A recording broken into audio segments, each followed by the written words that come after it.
Video shared online shows a wrecked market in Chernihiv, Ukraine. Russia had said it would reduce military activity in that area Tuesday. In the West Bank, Israeli security forces arrest 5 Palestinians suspected of involvement in an attack Tuesday that killed 5 in Bnei Brak.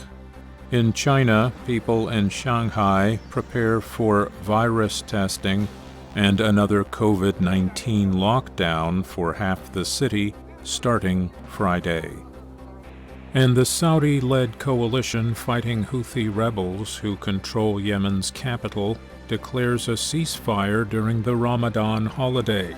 The rebels rejected the proposal as meaningless.